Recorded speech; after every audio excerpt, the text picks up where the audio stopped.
Three, two, one. Hey, everybody. What's up?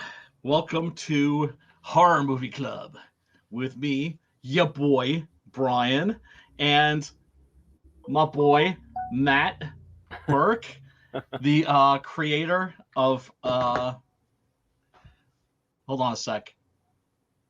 I'm doing like the old. Just give me a second. Just give me a sec. Okay. There we go. Yeah, there's this thing I noticed that I keep doing at the beginning of every stream. I'm going to be more careful about this from now on, but I usually have the stream on in another window, and so everything's like delayed slightly. So Oh, I okay. just like it's not even like an echo, but it's very disorienting. But hey, what can I say? I'm like, being disoriented is pretty much a lifestyle for me. Anyway, folks, thank you so much for tuning in.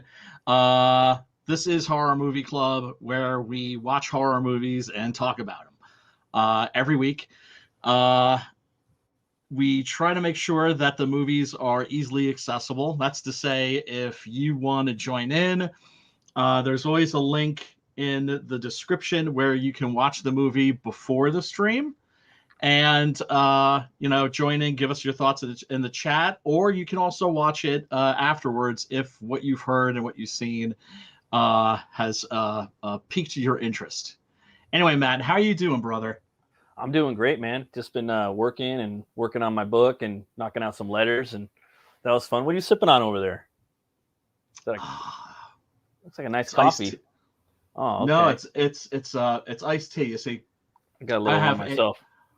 I have nice. Well, yeah, no, we're both yeah, no, I needed to. Well, one of the reasons I'm late is because my housemate, right? Wonderful guy. A bit of a hippie, but and I'm an old punk rocker, so there's a little friction there. No, not at all. No, he's like one of those dudes that's just like you can't not like him. Like, so like have you ever met like really horrible people and you try to find something in them that's positive? Yeah. He's like the opposite. He's like this really wonderful person. I can't find anything negative about him, so he's got to be a fucking serial killer. That's right. Right? Nobody's that nice. But right. Anyway, he's got me on the teat. He is a like a tea connoisseur. And so this is Lapsa Souchong with some oolong, and it has like a nice smoky flavor. Oh, nice. And that's some fancy tea. Yeah, well, I mean, it can be a little hard to find, but it's like it's made by like Twinings, like actually like the best place to find this the Lapsa Souchong anyway is Christmas tree shops of all places. Oh wow, that's crazy. Yeah. They'll have like a giant like bin full of teas, and you just dig around in there, and you'll find the shit. And trust me, it is well worth it. So sweet. You got some coffee? Yeah, I just got a cold brew, sweet cream, salted caramel from the Starbucks. I just started drinking that shit. I never used to touch the stuff, but I used to just get it for my wife. And yeah, it's like, to me, Starbucks is more like a dessert. It's not really coffee. Because right, when I get up in the morning, I drink just black coffee with sugar, and then in the middle of the day, I probably do like a tea, like a yerba mate or something, and then at the end of the day, I'll probably do another coffee or a Starbucks or something. So, gotta keep the wheels, turning. yeah. But that sounds a little fruity to me. That sounds a little unmanly what you're drinking. Oh yeah, definitely. Well, because people bust your, people bust your balls. Like, oh man, at one job I was at, they had a coffee machine that was really great. Because it would make everything, including lattes. Oh yeah. Right, and cappuccino, and I got addicted to cappuccino. I had this big giant Frankenstein mug, right, with the bolts in the neck and everything, and I would fill that sucker up. And it's funny because when you talk about like cups of coffee, Yeah, no, we're talking about mugs of coffee. right? That's like right. That's like It's like 6 cups, yeah, or exactly. Yeah, like and probably 4 or something. oh my god, and I would just knock this shit back. And that was the Yeah. first time I was actually really physically addicted to caffeine. Oh, This that is like sucks.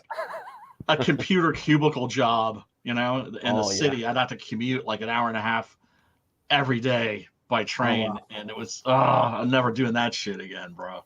Oh That wow. was awful. But speaking of horrible things, tonight we're talking about Vampire Circus, the Yes, Hammer we are. horror classic. And I hope some of you have checked it out. If you haven't, link is below in the description where you can watch it for free on Tubi. The reason why we always choose a movie that's on Tubi or on YouTube or something like that is so it's not behind a paywall. So it's not like, hey, we're doing this movie, but you're gonna have to like go on Prime and pay like $5 to like watch it.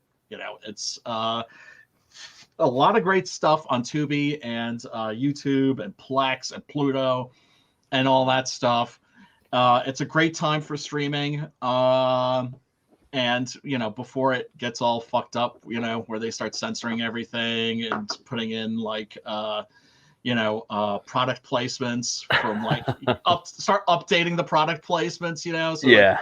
Superman 2, he's flying into a Coca-Cola sign, but it has to be like, a new Coca-Cola sign, or maybe it'll be Pepsi, but I mean, I watched it on, I own the DVD and Oh, the nice. Blu-ray combo, which is sweet.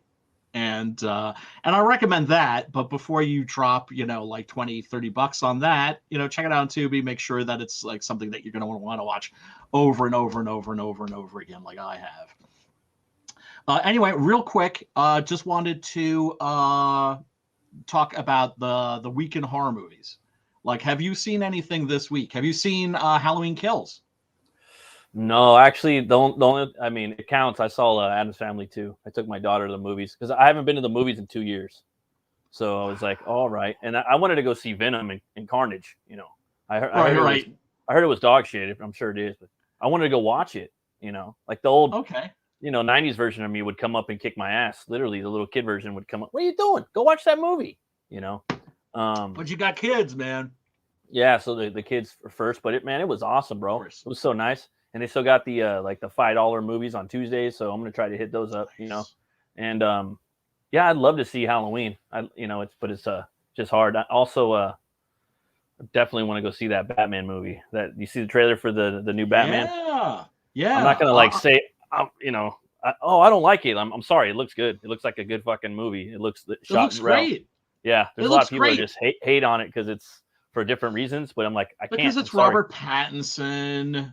And Robert Pattinson is a proper actor. It's just that he's associated with those Twiglet movies with the sparkly fucking vampires. And I never watched them. I watched the first one, with the Riff Tracks commentary, and I could barely make it through. I just figured I watched Underworld. It's like the same shit, but for adults. Yeah, well, I'm not really crazy about the Underworld movies either. I like the third one. The third one I like. That's my favorite. The Origin. Yeah, that's good. Yeah. That I genuinely enjoyed. Yeah. The rest not so much. But it's Robert Pattinson got obviously he became like a sex symbol. Yeah. And that turned a lot of people off to him. But then he did what smart actors do in that situation. Like Ryan Gosling, he welded himself to Nicholas Winding Refn, right? Mm-hmm. And just did movies with like almost exclusively just doing movies with him for a while. That's always good, to stick with the good director that you like. Exactly. Weld yourself to a good art film director, or like Leonardo DiCaprio after Titanic, right? Yeah. That very easily could have fucking switched on him fast. Yeah. But he just went up to Martin Scorsese and just welded himself to Martin Scorsese and was in movie after movie by him. And Robert Pattinson did something really smart. He welded himself to David Cronenberg. Now the movies that he's made with David Cronenberg, they're not Cronenberg's best. I hate to say it, but I think maybe we've lost him. I mean, I think his next movie is going to be a proper Cronenberg movie, Crimes of the Future, based on one of his old short films. But anyway, no, I'm sorry. We were talking about the Batman trailer, not the Batman, but the Batman trailer. And no, it looks great to me. Yeah, it looks solid. You know, It looks noirish. It looks like it's trying to be like Seven. That's not necessarily a bad thing. I'm willing to give it a chance. You know, I personally wish that the Batman movies, because of course after the success of The Dark Knight, they were just like everything has to be dark, dark, dark, dark, dark, dark, dark, dark. Yeah. And what was to me exciting about Batfleck was finally we're going to get Batman in a world with aliens and demons and the supernatural and Atlanteans and Amazons, and there's I really enjoy the Christopher Nolan Batman movies. They're easily the best Batman movies ever made. Not that that's bar is set pretty low in my opinion. But as much as I enjoy them, I wish that the first one is still my favorite because it has more of an element of fun and adventure than the second and the third one. Even though The Dark Knight's easily like the best of the series. Yeah, Begins my favorite too. Yeah, and there's like, what do you think is the best, and then what's your favorite? Yeah, for totally, me, right? Begins is definitely my favorite in that series. It's looking like they're going back to sort of like a Nolan version of the character, so it's not like you're going to have Etrigan the Demon popping up or something like that, which I would love to see. But as far as I'm concerned, they can make 20 Batman movies a year, each of them with a different director, and I would watch them. Yeah, same here. For the most part, to me, for me personally, you can never have too much Batman. I don't understand why there's not a Batman series. Although he's a character I always felt is best when he's done in one stories. Like I always prefer Detective Comics over the regular Batman series. Right? Yeah. Just like quick, pretty cool. Kind of like pulpy, plot driven. Yeah. Exactly. Batman shows up. And, solves the riddles and gets in there. Yeah, does his detective work. In this one, he's supposed to. In this one, he's supposed to be a little bit more of the world's greatest detective, which is one of the things that's been missing from every Batman movie. Yeah, exactly. Right? It's all, and hopefully the fight scenes are better than the ones in the Christopher Nolan movies. They look already better so far. Everything I've seen, I would actually hate to say it, but I mean, there's more. The two trailers I've seen have more fight scenes in them than the last Batman appearance, which would be the Snyder cut and the Whedon cut. There's hardly any fights with Affleck. That was, for me, I like Batman so much that I was so disappointed in those movies. He didn't fight nothing, and he got beat the fuck down by a parademon. So when I saw this kid take that machete out of that guy and break his arm in like 4 places and then punch him in the face like fucking 5 times. And a year ago, and then the new one that just dropped, he takes that guy's gun and like busts him in the face with it, kicks another guy down the stairs, smashes another guy's head into a railing. I'm like, all right, this is already better, And then that kid shoots him in the chest, and then he electrocutes him in the face. I'm like, all right, I'm already in. Me too. I mean, one of the things people have been bitching about is the fact that is that shot where he's just standing there and getting shot.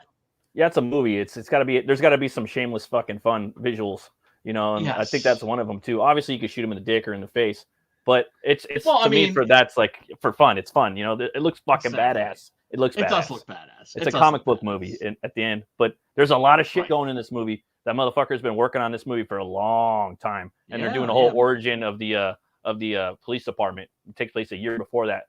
This is a year and a half into his career as Batman, and him and Alfred. Oh, so this is like year 2. Yeah, it's Batman Begins year 2 almost, and it's got a heavy like Frank Miller influence on it in Long Halloween, and you got Catwoman's origin in here. Everything's proto in here. Catwoman, Penguin is Oswald. He don't like being called Oz. He don't like being called a Penguin. He likes being called Oz. And that's Colin Farrell's unrecognizable. He sounds like De Niro, Totally. like, and fucking Untouchables. And yeah. It just looks solid, dude. I mean, it has everything. You know, it's got the gothicness of Burton, and then the realistic take is of Nolan, and then Matt Reeves' movies are pretty cool. So I don't know. I'm thinking it's cool, dude. It took for me, the only bitch I could complain about was like, oh, he's not big enough, you know. But to me, it kind of reminds me of like a Neil Adams or Nolan Batman. Graham Nolan, like kind of taller and leaner, you know. But a lot of times people, I kind of got it ready for him, like, well, you know, he's not Ben Affleck or Bale, but I'm like, hey, well, he's bigger than Keaton and he's got more muscle than Keaton. Oh, and they get mad. They get mad, dude. I know. They get mad. I know. Because Keaton, he could act his way out of it, but physically, no way. And he didn't have the jaw. You know, no, that's another thing. Or this dude. Yeah. Robert Pattinson actually has like a square jaw. Keaton was, I don't think he's a bad actor. I just think he was woefully miscast. And I think that like Jerry Seinfeld in that motherfucker. Yeah. And then they're just like, well, he looks good in the costume. Yeah, Pee Wee Herman would have looked tough in that costume. Anybody would look good in there. All they got to do is... You don't, exactly. And that's the thing. It's like Superman. You don't cast Superman, you cast Clark Kent. Yeah, you totally. Don't cast Batman, you cast Bruce Wayne.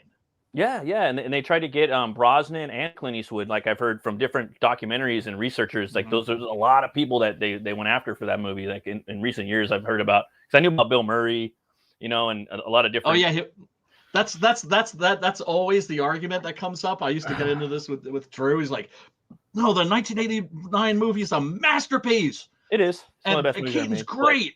And I'm just like, okay. What? Okay. The reason the cast Michael Keaton is because he was there. He was like a second choice after Bill Murray. Yeah. That tells you everything that you need to know about Burton. About Burton.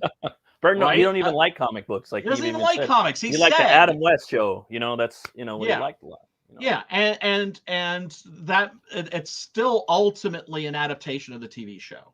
Yeah, totally. And oh god, and then especially with the Joel Schumacher ones, where you've got all these celebrities just mugging for the camera. I mean, Tommy Lee Jones's Two-Face is just embarrassing. The movie, it's like cringeworthy. There's a lot of people, you know, like that hate it, and a lot of people that like it. You know, and so there's some cool stuff in it, but it's just, I can't watch it, dude. You know what I mean? It's just too much. It's annoying as fuck and insulting in some ways. It is.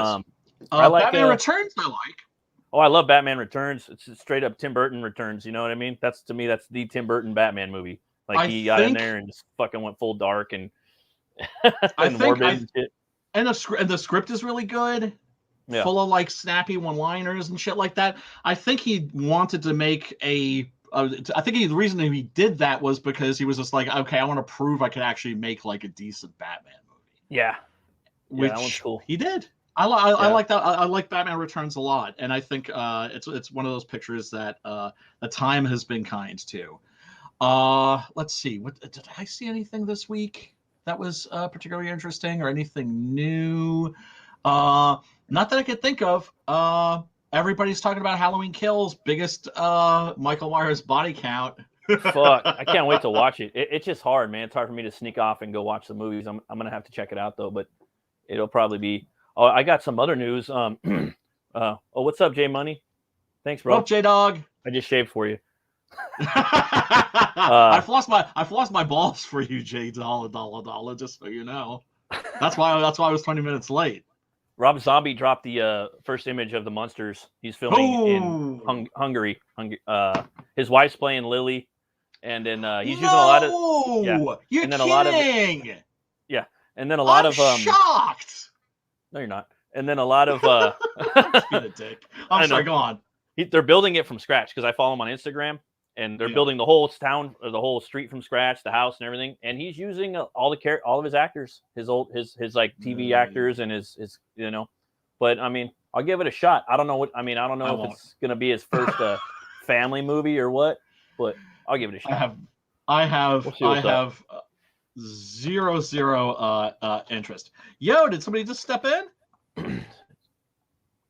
Let me see, because I'm just looking up that that image of the Munsters cast. Where is It's the guy from Lords of Salem, the guy that her coworker. He uses him in like every movie. I don't know the guy's name, but we'll see. Bill I'll Moseley? give it a shot. No, I don't know who the guy's. His name's Daniel... like his name's like James Dean something, or he's got one of those three names.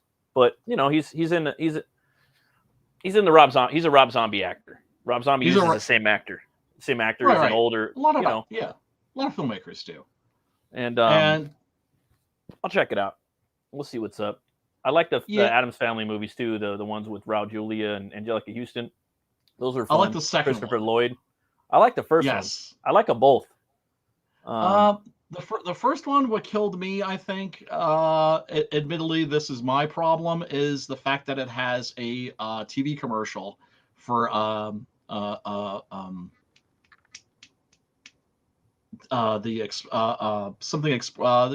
mail service, Federal Express. Oh, as a Federal Express commercial in the movie. You know, where Thing goes and gets a job for Federal Express, and it's like, and I was like, they have that in the new one. They had Flo from the insurance company. Oh She's like God. in the fucking movie, and then they're in the commercials too. I was like, oh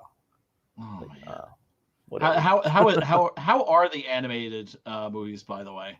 They're all right. I mean, I've noticed every single like Addams Family like movie or CGI movie, there's always like a weird thing going on. You know what I mean? Like the first movie, it's Fester. Is that my brother? The second movie, it's Fester's girlfriend that's trying to kill him, like Basic Instinct. The new one has Bette Midler in it. The first new one has Bette Midler in it. She's doing a reality show in the town of where the Addams Family lived. The new one, well, I don't want to spoil it, but they're always doing some like outlandish like story that would be kind of like at the end of a. It's so like they deal with the big concept. That's they never have anything where they're just kind of chilling in the house and they got to basically make this big ass story. They never do any of the episode of the week stuff for the movies. They go all out. I don't know. It's Snoop Dogg's cousin It, so it's it's just a little. It's kind of weird. Snoop Dogg's cousin It. It's pretty funny. Yeah. That's hold on. That actually does sound amusing. I'm trying he's a celebrity too in the new universe, and he's always flying around in his jet and shit. Right, there it is. Yeah, Sherry Moon Zombie. Wow, I'm shocked to see her. She's like 50 something too. Well, the moment that he can't put her in anything, she's in every movie. Yeah, she's dropping him like a fucking bad habit. I'm telling you that much right now. Yeah, I saw that picture and I was just like, hard pass. And here's the thing: I realized I have a hard on against Rob Zombie. That's mainly because he just keeps ripping off the same movie, which is Texas Chainsaw Massacre Part 2. And it's like, if you're gonna rip off Texas Chainsaw Massacre Part 2. In every movie that you make, could you please at least be like, yo, like I'm basically just making Texas Chainsaw Massacre 2 over and over and over again. Do you see 31? No. That one was a little different. And then, you see Lords of Salem? No. That one was very different. That one had like a strong Rosemary's Baby and Kubrick vibe to it. It shot totally different than his other films. And then, what is it? 3 from Hell. That one was back to that kind of franchise. To that style that you're talking about. Franchise. Yeah, definitely. Yeah. But we'll see. We'll check it out. You know what I mean? We'll see what's up with it. If it's going to be a family movie, I just want to see. He wasn't supposed to do a movie about he wanted to do a biopic about the Flyers, about the Philadelphia Flyers, the hockey team, because they did all that crazy shit and they were a big, He was on Joe Rogan talking about it. Oh, I remember that. Yeah. But I mean, I just don't think I just don't think he's an interesting filmmaker. But if he does something that's fly, I will be the first one to admit it. There are artists that I really don't like the Dave Matthews Band. I can't fucking stand the Dave Matthews Band. Yeah, I'm not. But I can honestly, they're annoying. Terrible. Me, I Yeah. can't listen to it. Can't listen to reggaeton. I can't listen to, No, you know what I mean? Not when every single motherfucking song has the same beat. I'm like, I go nuts. I mean, if something's gonna have the same beat in it, it better be fucking like the fucking metal. Then I could deal with that. Man. Yeah, if you got the double bass going, At least it's fucking got some fucking aggression to it and some balls. Yeah, some you know what I mean? But yeah, it's just it's just like God, just the same old shit. I'm trying to think of other horror stuff. Oh, and speaking of horror, I just picked up the Solomon Kane book from Amazon. Yeah. It's Robert E. Howard. Just check out this movie too on fucking Netflix. Maybe one day we could do that. I don't have Netflix anymore, but I'll check that shit out on something. It might be free somewhere. I think I saw it on Tubi actually. I got this for $11, brand new on Amazon, and it's got everything in it by Robert E. Howard. I can't wait to read it. Oh, dude, you are in. I can tell you are in for a treat. Yeah, I'm You're really excited. Really going to enjoy that. Solomon Kane is easily. I mean, I am a Solomon Kane stan. I think I showed. I've read him in comics. I've never read him in pure form, and I've seen the movie. I love the movie. Damn, that's fucking badass. Yeah, I can't say that the quality of the figure is that good. Yeah, but it's a Solomon Kane figure, though. It's a Solomon Kane figure, mofos.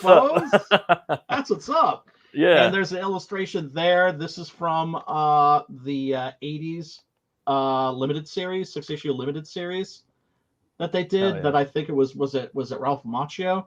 I think that wrote that. And man, just that was great. Check out the Solomon Kane comics. There's like a big, thick Essentials edition. That's great. Ooh, I'm gonna get that later on. Oh yeah. Great. Yeah, I mean, Solomon Kane is just a G. Yeah, right. He, just absolutely fucking ruthless with evil. The right hand of God. He's a guy who's like, he's a Puritan. He's super religious and everything. You wouldn't want to hang out and have a beer with him, but if the shit goes down and there's like vampires or werewolves or zombies or any kind of evil afoot, he will show up and he will fuck them up. who would be who? Okay, let's say back in the like 70s. All right, who would you cast as Solomon Kane? I think I got an idea of who I'd want on accident, but I know who I want. 70s. Oh, 60s, 70s. I always thought Michael Wincott. I always thought Michael Wincott would be really good. Fuck, I never even thought about that. He's the guy I always thought. For like now, even I would still cast him now because the older the better. The voice. Yeah. Oh my god. Yeah. I was gonna say Vincent Price. Vincent Price back in the day, and not just because of that. Because remember he played that Puritan in that one movie. I think I forgot what it was, but he kind of looked like Solomon Kane a little bit. I forgot what movie it was. You're thinking. I think maybe you're thinking of Witchfinder General. Yeah, that's it. where he played and the lines too. Matthew Hopkins. He could spit the real witch hunter guy, right, in real life. Yeah, he could spit those lines though, probably those Howardian lines of Solomon Kane. I could see him delivering those. I think it would have been kind of cool. But nowadays you got to do all the action and shit. Well, Christopher Lee would be good too. Yeah, I mean, there's. Could you imagine like a Hammer Solomon Kane series? Yeah, man. Big and blasting fools.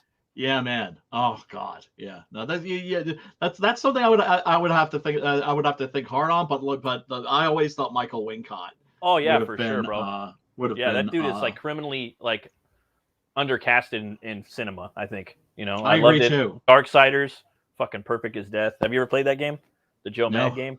No. Oh my God, he plays Death, the fucking Four Horsemen. Okay, so Joe Mad, that artist, from back in the day, Joe Mad Herrera. Yeah. He quit and he started doing video games, and he did a franchise that he designed all the art for called Darksiders, and each game is one of the Four Horsemen of the Apocalypse. So the first one is War, which is badass, and you're just war, and the second game is big and it's huge, and it combines Norse mythology with Judeo Christianity. Boom, puts them both together. Yeah, interesting. And you're Death, and you could like change your costume. And you have the sights, and they're part of the Nephilim in this universe. And he's got a mask that's like a skull. And Michael Wincott does the voice, and it's like, damn, dude, this is badass. Oh, But yeah. anyways, That does sound great. Anyways, Vampire Circus. Matt, what did you think of Vampire Circus? well, I love the movie. There's some things in the movie that I'll talk to you after the stream about. I was just like, what the hell? Because No, it I actually mean, struck a chord with me. Like I'm okay, already like of things, and yeah, it was out there.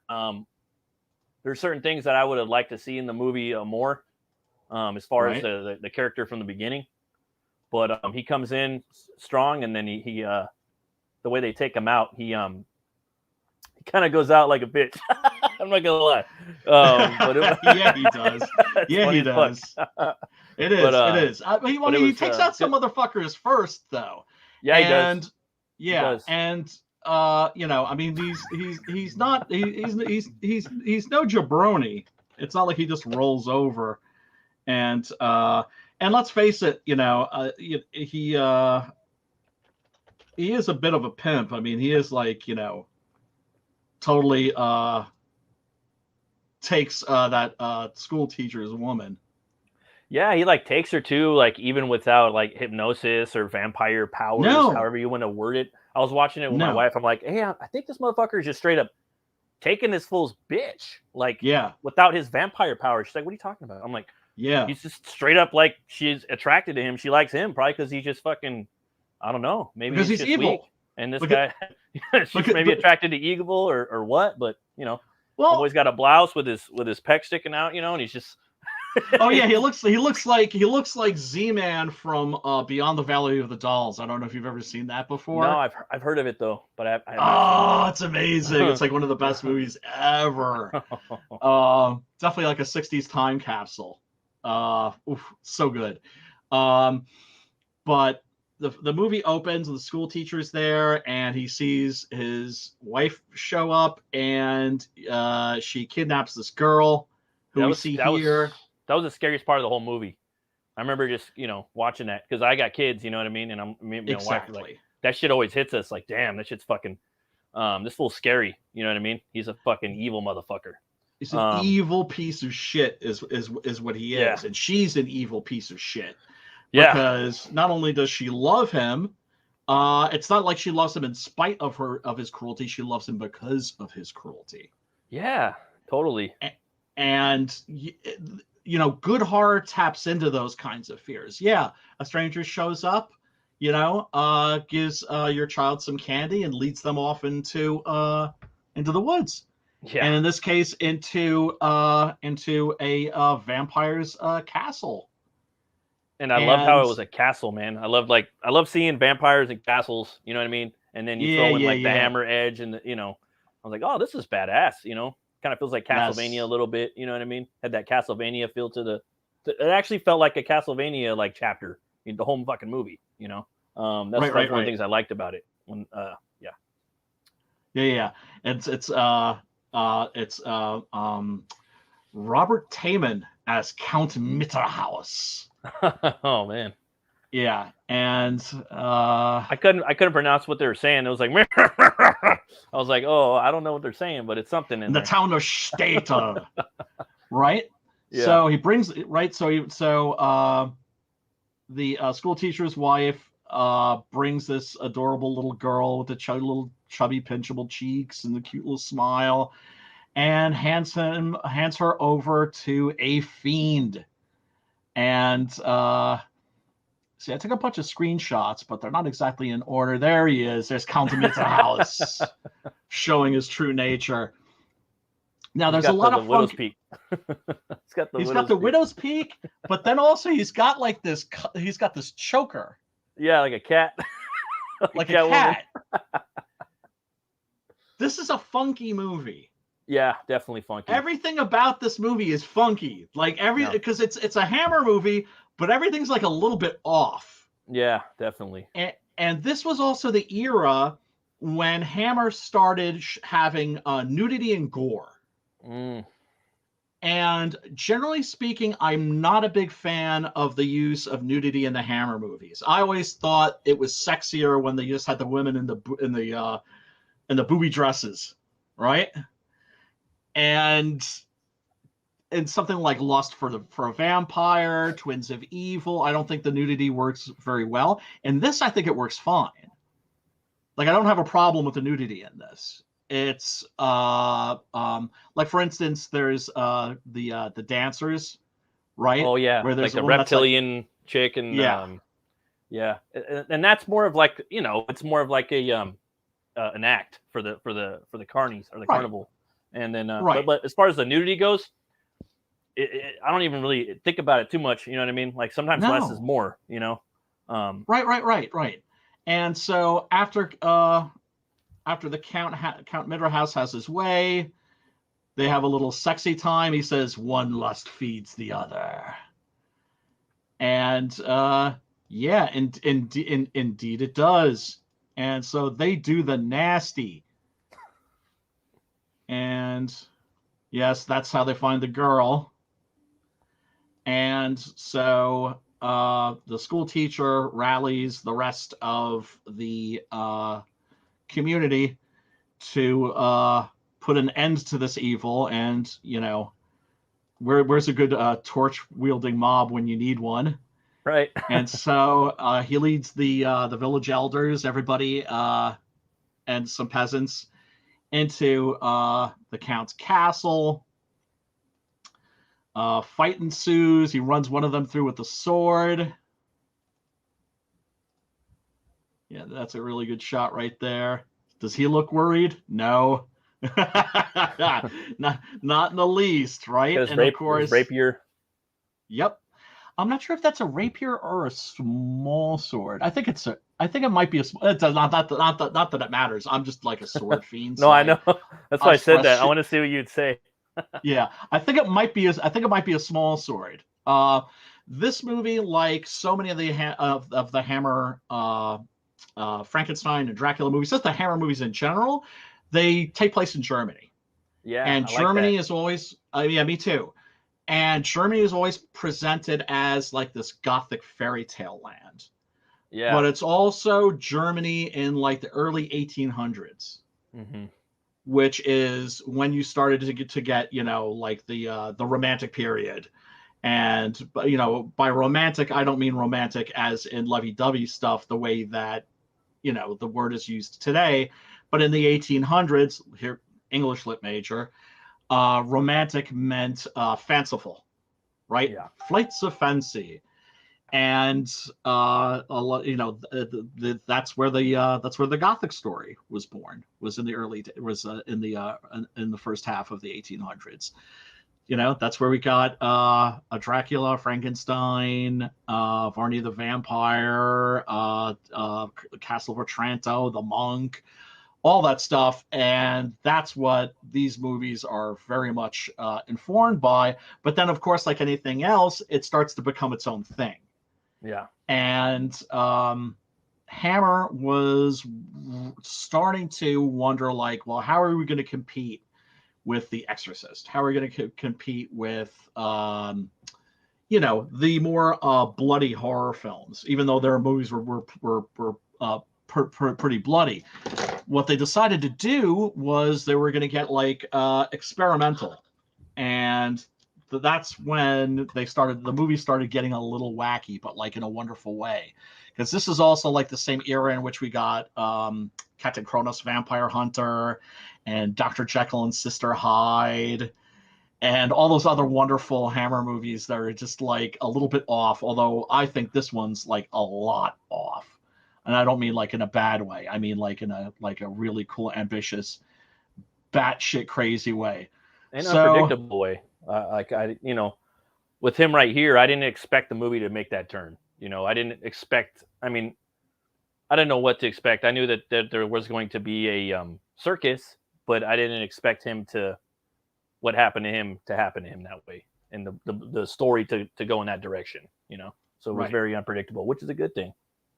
Oh, always. And Vampire Circus is nothing if not unpredictable. It's just very inventive is the word I would use. So Count Midderhouse gets shanked.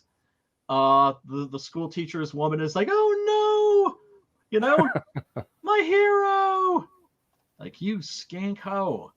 And then he proclaims his curse.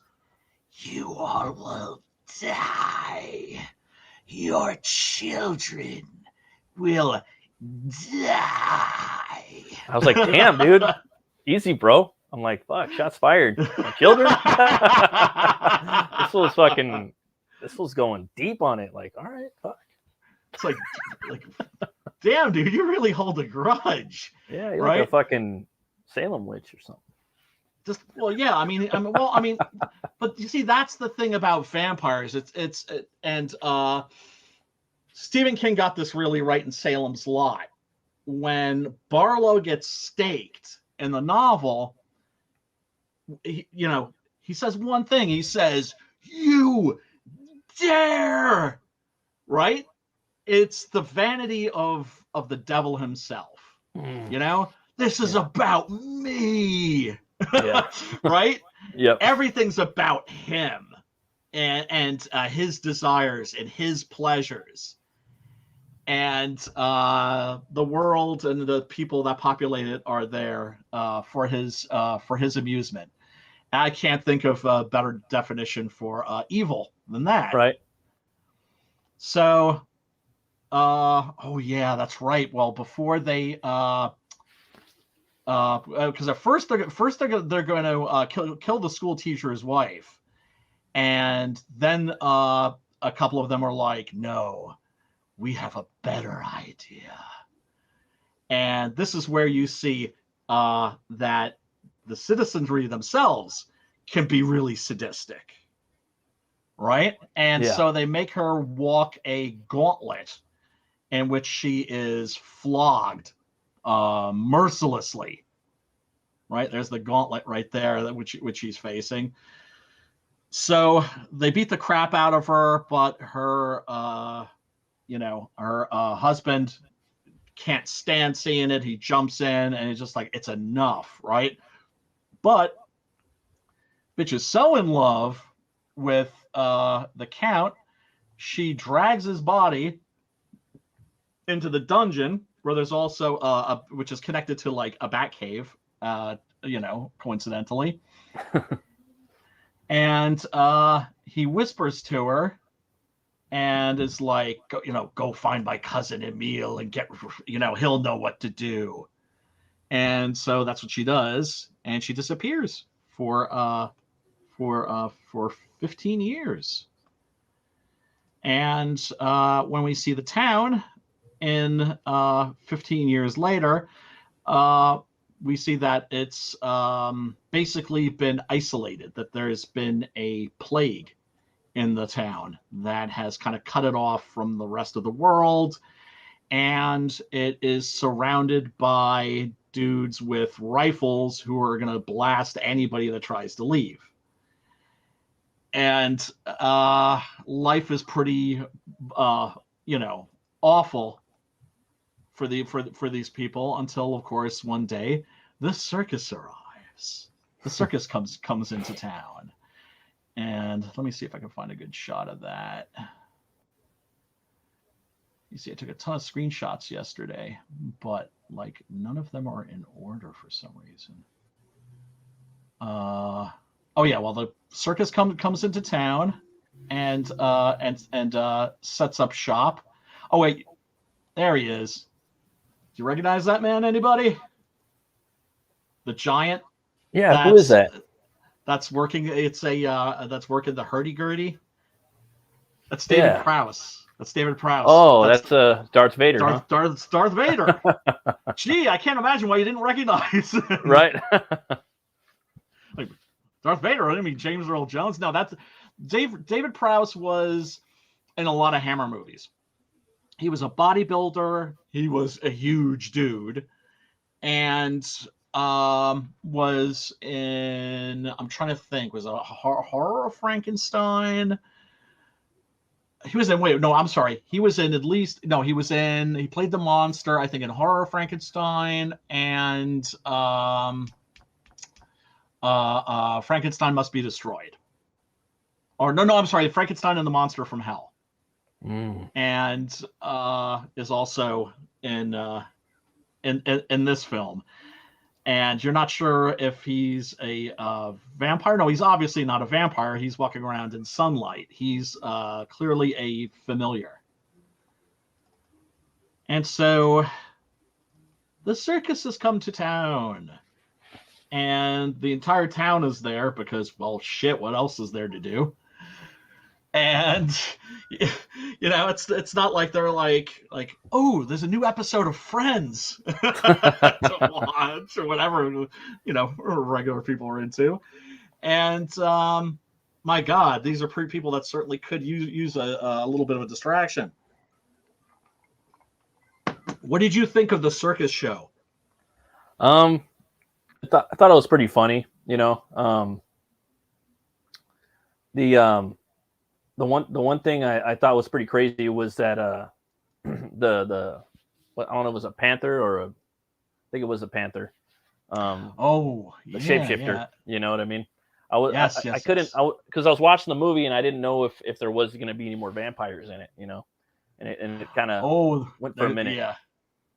Well, I mean, the movie is called Vampire Circus. Yeah. So I was just like, okay, are they just familiars or it's part of that intrigue, you know what I mean? Right. But right. I did like it's not all spelled out for you.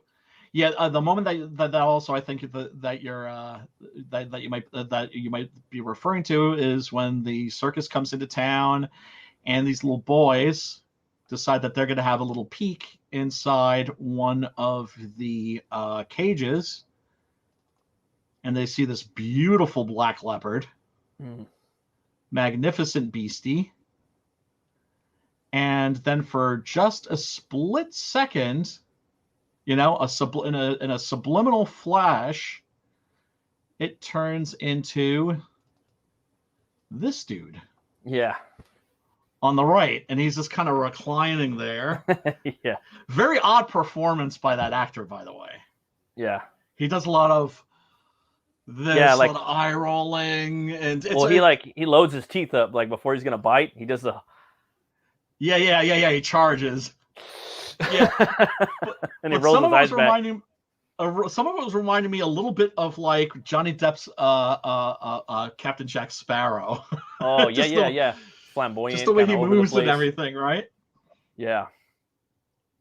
And the acts, like first there are dancers, and then you start to get to some really, really what I think is some cool shit, where you get these tumblers, right? Oh yeah, these acrobats who are like flipping through the air, and as they're flipping through the air, they turn into bats.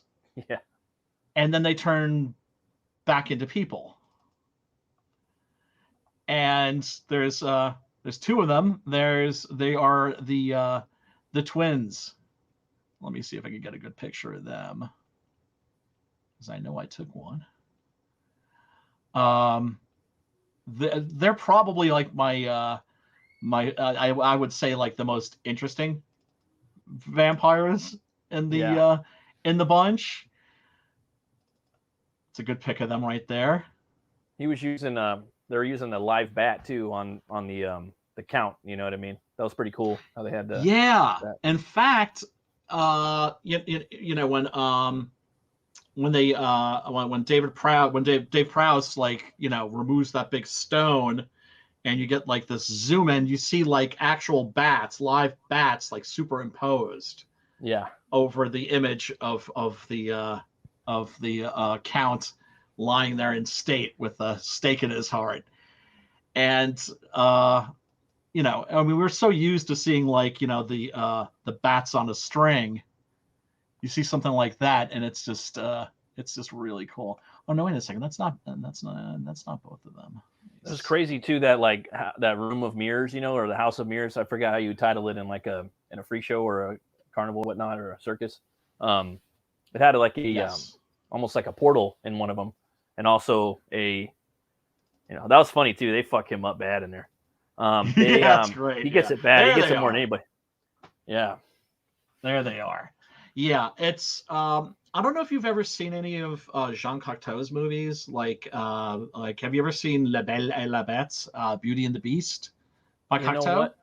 No, I It's haven't the old seen it. black and white I was one. about to say if it was the black and white one, I've seen parts of it. So yeah, I have seen parts of that movie a long time ago. It's But fucking amazing. I gotta go watch it. Anybody, I know, like you're gonna think like Beauty and the Beast. What do I want to watch that for? Trust me, if you're a horror fan, if you're a fantasy fan, you need to see the original Jean Cocteau's Beauty and the Beast. Le Belle et la Bête. Did you see the It new one? is, no, Not the Disney one. the French one. Yeah, It was okay. it was alright. This It one was was the director alright. of Brotherhood of the Wolf, I think. Yeah, He yeah, had yeah. Nick And Crying Vincent Freeman. Castle. Yeah. Yeah, yeah. And I like him, and I like Vincent Cassell, a lot. But the whole CGI beast Yeah, it didn't thing need just it. doesn't They didn't do it need for it. any of the Didn't CGI in need there. it. Didn't need none of it. Oh, They could have shot it full hammer and like maybe like a couple, little shit where you wouldn't really, just little shit you do sprinkle CGI in there. But I think, to yeah, hide dude. shit, maybe, Yeah, just to hide but shit, take out strings and stuff like that. But the whole movie, maybe put some backgrounds in there because matte painting, I don't know, they don't do that much anymore. if But they had done it like Bram Stoker's Dracula, yeah, right? and just all prosthetics, like Bram Stoker's, they were, they would have been onto Right. something. I still think that movie I still think that story has a lot of potential in that vein. Maybe get Coppola to do it or some shit like that. Well, that's what they should have done. But they done fucked up. But anyway, um, you don't expect like Jean Cocteau in a Hammer movie, and there is this wonderful scene where these boys go into the Hall of Mirrors, and here I got a couple of shots of that. They go into this hall, they walk into this hall of mirrors, they're looking at themselves, distorted versions of themselves, and then they come to this mirror where all they see are themselves. And then suddenly they see this couple, the twins that we saw flying through the air and changing into bats, looking back at them in what appears to be like another world. And so then they look over their shoulders to see if this is like some kind of a trick, and they don't see anybody standing there. They look back at the mirror, and then next thing you know, the twins are on the other side of the mirror, and the boys are like looking into the mirror and not seeing them, and looking over their shoulders and seeing them, and then they are led into the mirror. Now it's a very, very simple effect. It's just an open doorway, right? There's a moment where they're looking at the painting, and then they're looking around the sides to see if there's like a hole in the wall or something. One of the things I love so much about the Cocteau movies, and he only made 3. But Beauty and the Beast being his best. Orpheus is fantastic too. Blood of a Poet is like a short film that he did. It's like 50 minutes. You can skip that one. But Orpheus and Blood and his Beauty and the Beast have a lot of very simple special effects. As simple as something like this, or just rolling footage backwards, and it just works for some reason. Right. And I think the director of this, Robert Young, this was his first movie. Afterwards, he became like a TV director, which blows my mind because I look at this, I'm just like, fuck, this guy's got some skills. I want to like to see more horror movies from this cat. Right. But unfortunately it didn't happen. So they're led into the mirror. And then once they're led into the mirror, suddenly they're in this kind of nether realm. Yeah. Right? They're in this nether realm where they're sort of floating. And like it looks like they're flying. And then of course the the fiends put the fangs to him. But that's one of my favorite scenes in this movie. It's not something you expect to see in a Hammer film. Let me see. What are some other really good scenes to point out? Oh yes, and there's some fucking gore in this too, people. Yeah, that leopard. Oh man, that leopard scene, and then yeah, that was. Now it's worth mentioning. This is like a very quick shot, so if you're lingering on this and blowing it up and going like, "I don't look too real to me," don't worry about it. The reason I'm just freeze framing on that is just to bust balls. Yo, right? Gnarly. So we've got the young hero. What's his name? It's a guy who was the actor in La Residencia, which is also known as The House That Screamed, which is considered by a lot of people to be the greatest of all the Spanish horror films, and was a Spanish horror movie that was imitating a British horror movie and ended up being something very unique. Actually, a definite inspiration on Suspiria. John Mulder Brown, who's cast as Anton. Let me see if I can find a picture of him here. Oh, real quick, you got Apulo in the chat. Love your work, Brian. Oh, and then you got hey. Hex Allen too. Hey guys. Oh, yo. Yeah, everybody in the chat. First of all, Apulo, much love. Thank you so much for saying that. Hex, what's up? Always a pleasure, brother. Everybody in the chat, much love to you. Thanks for tuning in. And if don't think that I'm ignoring you. I get caught up. So Matt, also always feel free if I'm co-opting the conversation to tell me to shut the fuck up. Oh no, man. to interject, you know what I'm saying? So Anton, the hero, his father is gone to get help. He's escaped to get medicine, which he intends on bringing back. And he tells her, like, when you see Dora, his girlfriend, tell her to stay the fuck away. So what does she do? She doesn't stay the fuck away. In fact, she dodges bullets, literally dodges bullets to get to her boyfriend. My kind of gal. Very likable character. She's brave. She's plucky. So she's hiding from the men that are guarding the town, to maintain the quarantine. And so she's dodging bullets, and she hides herself. Unfortunately, she hides herself amongst a bunch of mangled corpses. Oof. Right? Brutal. And yeah. Like I said, here Hammer was getting into the gore, but the gore and the nudity. But in this, I feel like they were both just done just right. Simpatico. Yeah. Thank you. The leopard, man. The leopard and the little dwarf clown. And Rob Zombie, he took that dwarf clown and put it in 31. Oh, did he? Well, he's not really a clown in there. He's more of a little baby Hitler, a little Nazi clown. But the whole movie's about clowns in a maze. They abduct you in the 70s, right?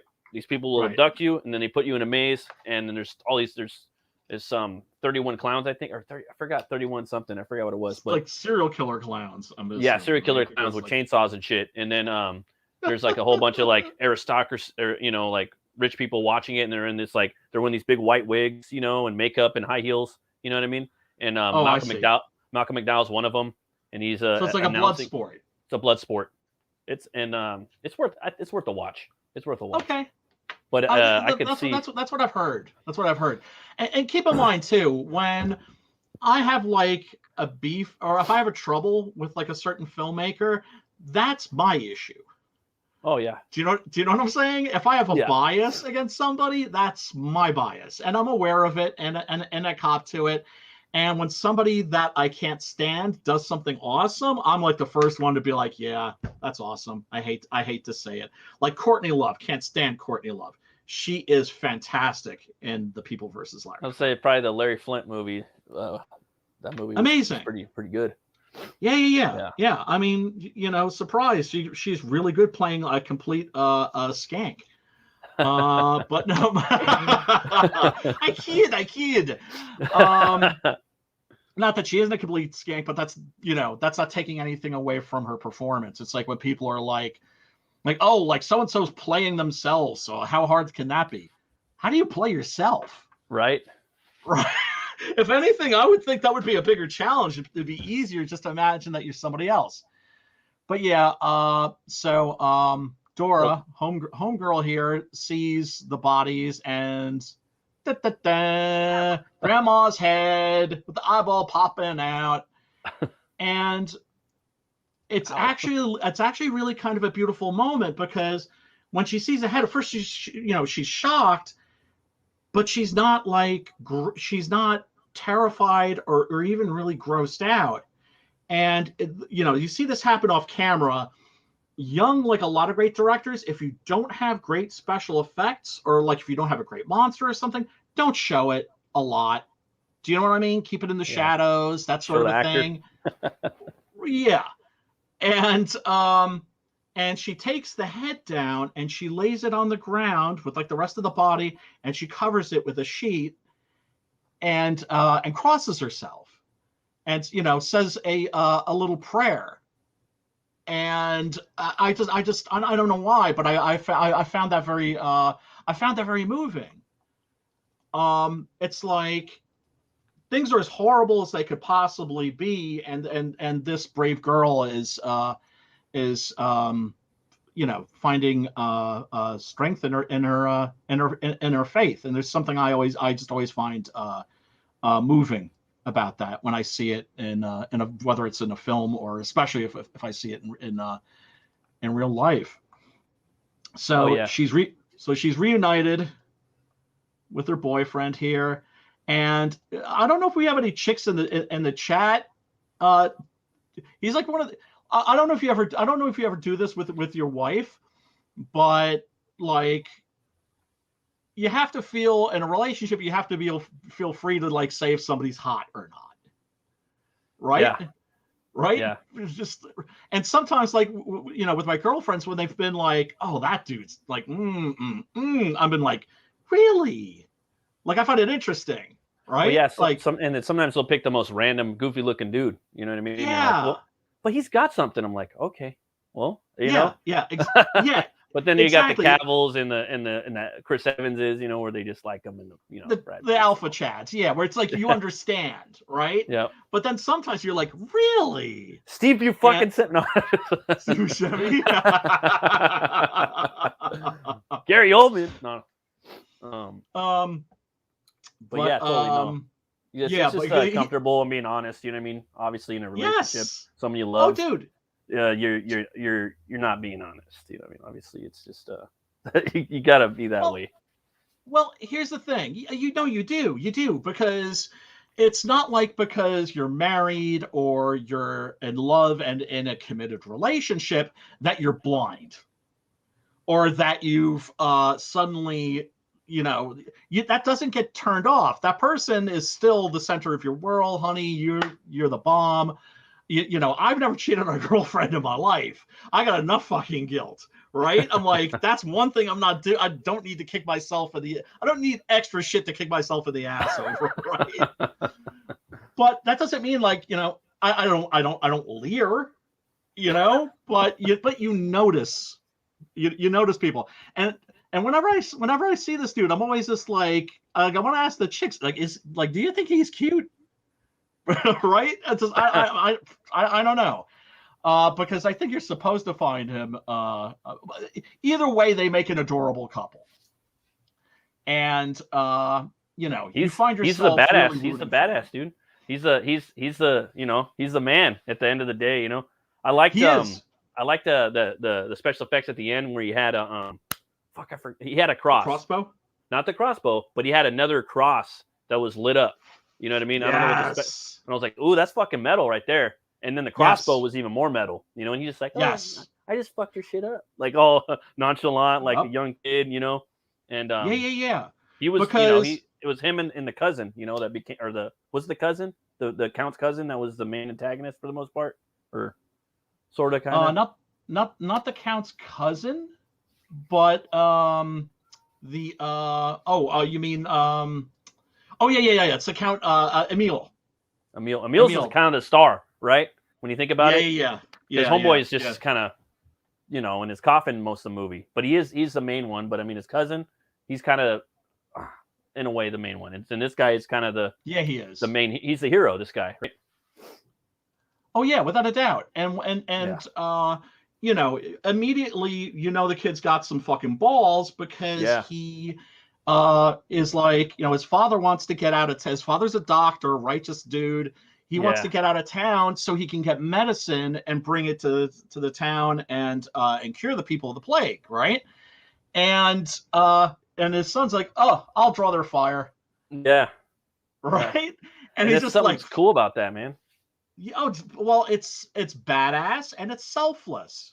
Yeah, and it's just like, I'll take a fucking musket. It's like, I'd rather not get shot, but I'll risk taking a fucking musket ball, you know, not just for my father, but for the town. But it's cool too because the kid, he looks young, dude. He looks like he's probably like fucking 12 or something, or 13 or something. Does. And usually they would put like a character. It seems like a lot of time in these stories, like they'll have like an older younger dude, probably like, you know, 25 or something, you know. But in here it makes it more scary, you know. Like a lot of times you'll have a character that's a female, like it's more scarier, you know. In a story or a movie, more vulnerable. or a kid. But he looked very vulnerable in here, you know what I mean. But sometimes when you see him turn the tables on the bad guys, it's even more badass, kind of like Monster Squad, you know what I mean. Exactly. So that was cool. I like that about this. Which brings me to my favorite scene in this movie. My favorite scene in this movie, because, you know, the bad guys are kicking ass and kicking ass and kicking ass and kicking ass and kicking ass. Yeah, totally. And there's a scene where the twins corner lovely Dora here. I'm sorry. Let me back up for a second, because I got to talk about this shot. In the church. Yeah, I was thinking about that. That was fucking metal. That made me think of Castlevania 2 and just old, you know, Hammer films, and just totally gothic, like something I'd put in a book probably, you know. Metal as fuck, man. Yeah. It's such a satisfying moment where, you know, they've made it very, very clear that they're not just going to kill her. Yeah. They're going to play with her. Yeah. It's fucked up. Cat and mouse, right? They're getting off on her fear. And so she's like, you know, she's wandering around the chapel, and, you know, one twin will come up and touch her, and then another one will come up and touch her, and it's like, you can't escape. And so she goes up to the to a cross beam. Yeah. Right? And there's just, and the way this is shot is great, because the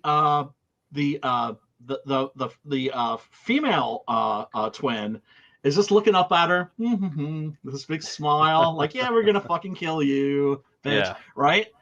And as Dora's going out on this beam, you can't see it yet because it's covered by a chandelier, right? But then the female twin is like moving with her, and then boom, the cross. Yeah. This big wooden cross, right? I didn't expect that either. I was like, they're gonna fuck her up, dude. She's gonna get it. And then I was like, oh shit, hell yeah. I like seeing, you know. And that was the cool thing about this movie. There was that balance, that tug of war. You know what I mean? That suspense of are they gonna take everybody out? Oh no, they took him out. Okay, the good guys are winning. Oh, now the bad guys are winning. It was kind of like watching a good sports game. You know what I mean? Where there's always that, you know, like who's gonna win? Who's gonna win this? You know, the tug of war. That friction, which is a large part of what horror films are all about. And so she's like, for balance, it seems she puts her hand on the cross. It evidently hasn't been nailed or glued down very well, and so it teeters and it falls, and boom, gets the bitch right in the chest, right in the It was heart. classic. I love Classic. it when they give them a big cross to the, you know, because it happens in different. There's different ways you cross them, the vampires in movies. You know what I mean? And Yeah. I can't remember seeing one like that. You know what I mean? And off the top of my head, but you know, it was a cool vampire fatality by cross. Oh my god. And yeah. Oh god. It's yeah. No. There's a reason why this movie is a cult favorite for sure. Oh, and then there's another shot that's really great. This is actually when Dora first makes her way into the town. Let's see, where is that? Okay, this movie's got fucking Darth Vader in it, bitches. Yeah, it does. Yeah, it does. I mean, at the end of the day. So, right, she's running in, and let's see. Yeah, he like grabs a cross and crumbles it in his hand. I was like, oh shit, this guy ain't fucking around. Well, yeah, but also because you're thinking like, oh, so this guy is the Burgermeister with his family. You're thinking that wait, now I'm confusing myself. Where is it? Okay, all right. So Dora's come into the you see, I'm fucking this all up here.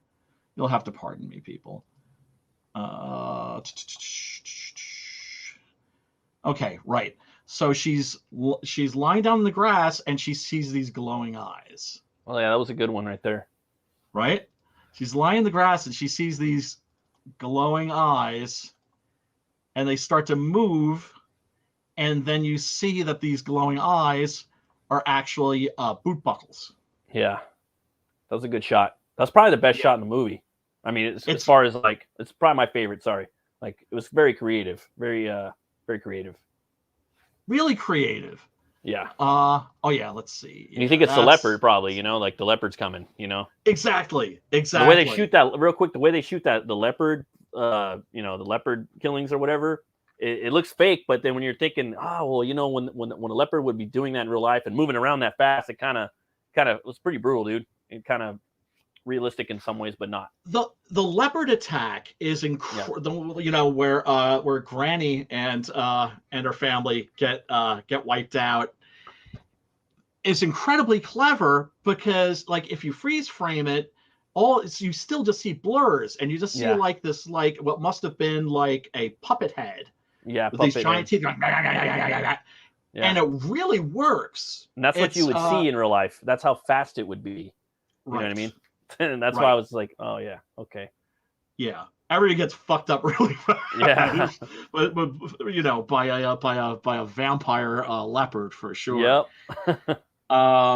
You know, and then and then there's that wonderful scene where Emil sneaks into the house, and there are these students upstairs whom we never see, but whom we hear, and they're these young girls, and you can hear them being young girls. You know, very loud, boisterous, laughing, and he starts up the stairs, and you see his boot on the stair, right? Let me see if I may have a image of that, because it's so memorable. Yeah, you can't really see a lot there. It's so memorable. He starts up the stairs, and as he's going up the stairs, suddenly the feet turn into the leopard's feet. Oh wow, I didn't even get that. That's crazy. And it's seamless. Oh man. Like you look for the change, because I backed this shit up like 3 or 4 times, right? Because like I always do, even if I've seen a movie like this 100 times, I always watch it before a stream to refresh my memory. Yeah, definitely. And yeah, as he's going up the stairs, you see. I mean, like I said, it's seamless. It's like really just an incredible editing job, and a very simple special effect. But yeah, Dave Prowse shows up, Lord Vader. Yeah, there he is. They fuck him up. Like I'm gonna say, I said it earlier to them. Julian. They fuck him up. Like with that buckshot, it just like explodes out of his back. I was like, because right before we started the stream, I was rewatching the end, just like goddamn. And they come up and like, and they're the pitchforks. You know the village. Yeah. Give it before. I got stills of that, son. Yeah. So put the cross in his face. Crunch. Just like the last 10 minutes of this movie, dude. A lot of shit goes down. Like they cram a lot of shit in the last 10 fucking minutes. I was like, yes. You know, it's one of those movies where you got to watch to the end. Well, that's one of the things that I also love about this. I think the pacing is very good. Yeah, right. It is actually very good. And the climax delivers. It does to the last second, even to the last fucking 3 minutes. You know, I'm like, oh, okay. Oh, okay. And Anton looks like like he could barely lift a paperweight, but yeah, he comes correct, right? Yeah, that fucking crossbow, dude. That shit was funny as fuck. He gets it, and one of the most creative vampire deaths. And the way they shot the head, like it looks pretty legit too. Because I looked at it real quick, but I didn't like analyze the way that they did it. But it was that was the actor's head, and it looked pretty legit the way they shot it. Oh yeah, I mean. Personally, I would have preferred if it had hit him like right. Oh yeah, here, and just taken off the top of it. Yeah, just a little off the top. No.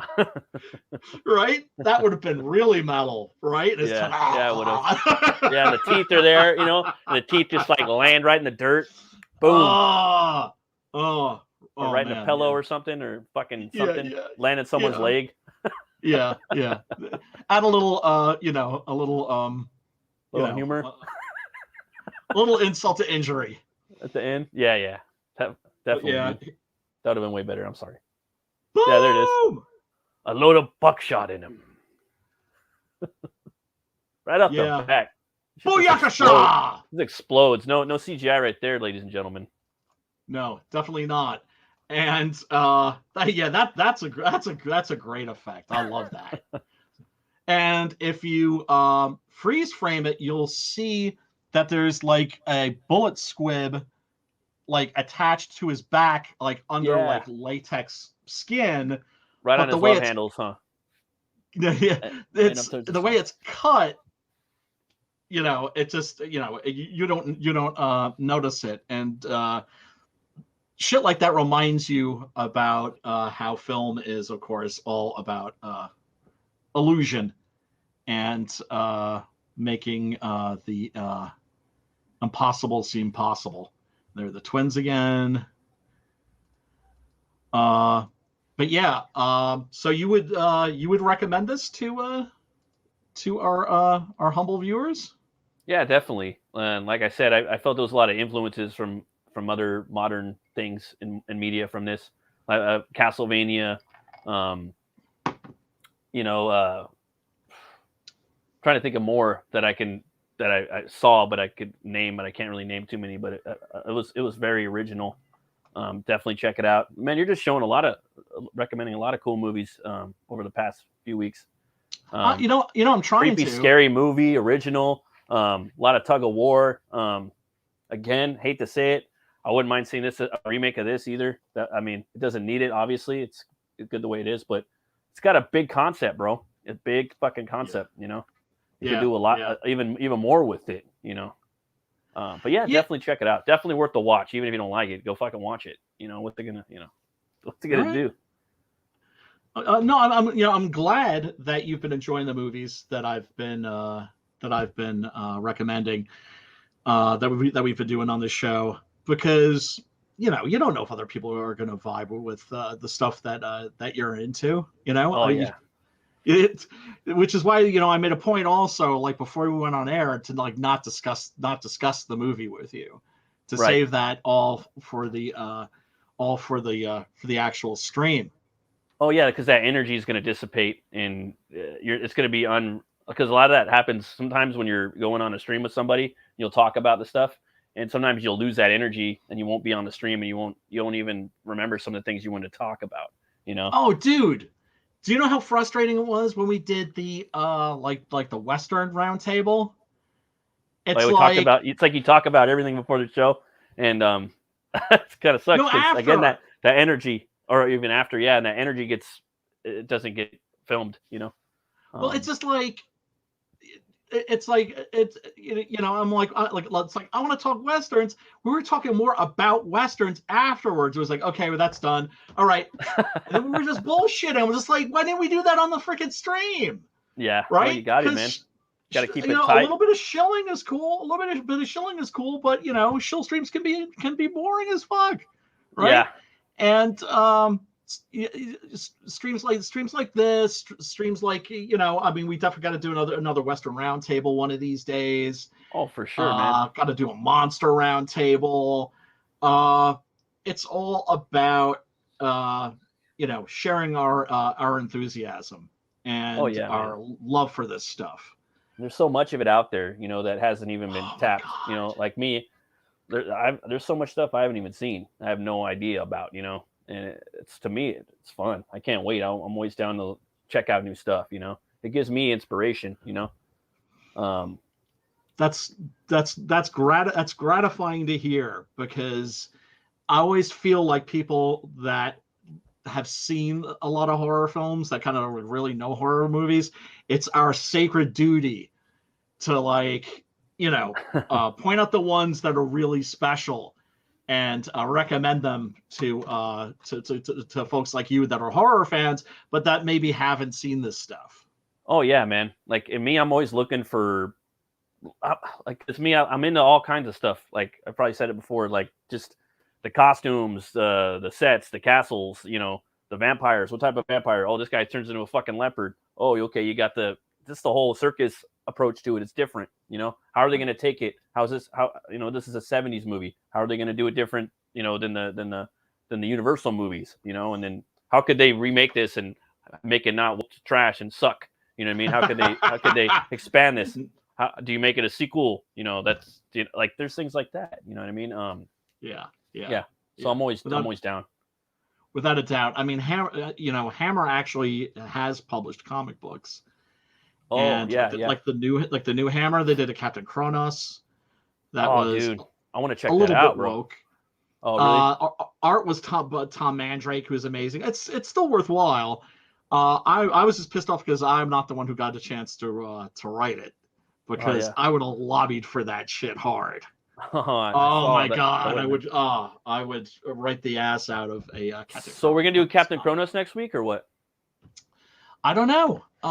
Let me take a look and see. Is that on Tubi? Because It's on you YouTube. know, is it in 1080p? I don't know if it's in 1080p, but I know I'm pretty sure it's I on mean, YouTube. yeah, by 1080p, I just mean is it like a sweet Oh rip.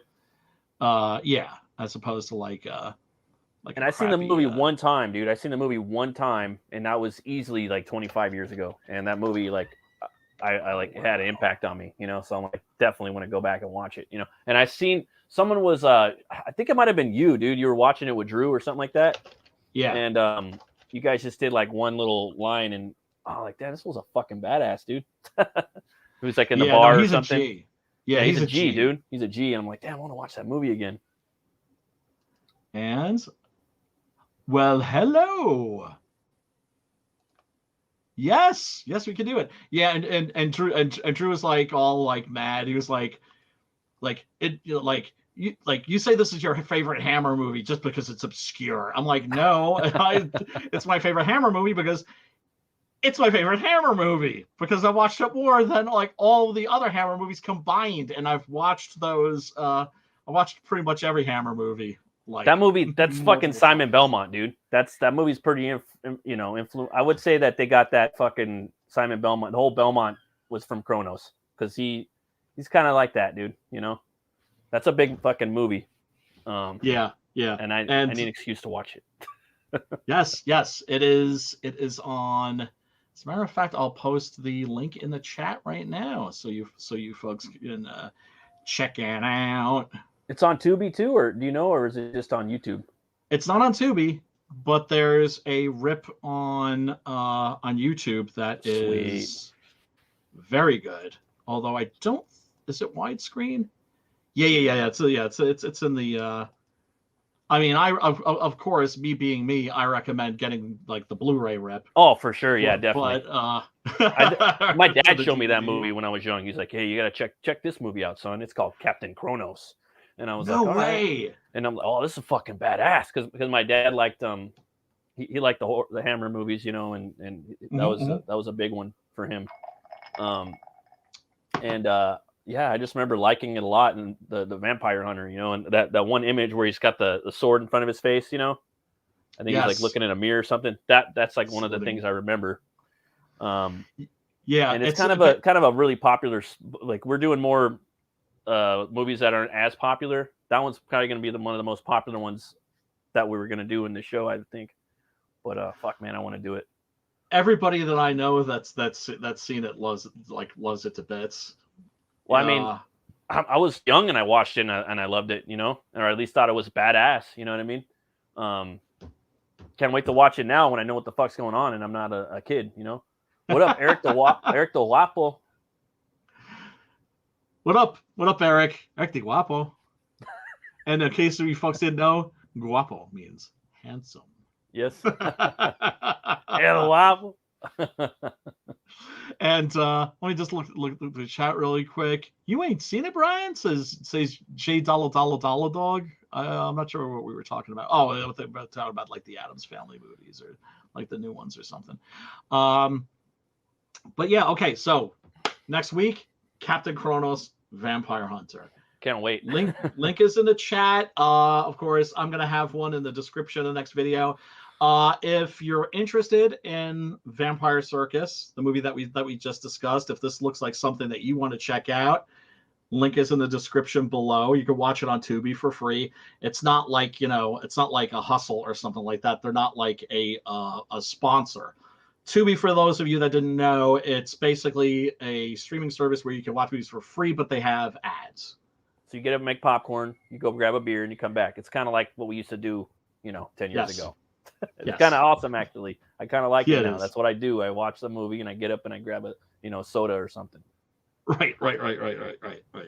And okay, everybody, stay scared. It is 'tis the season for watching horror movies. How many days are we away from Halloween?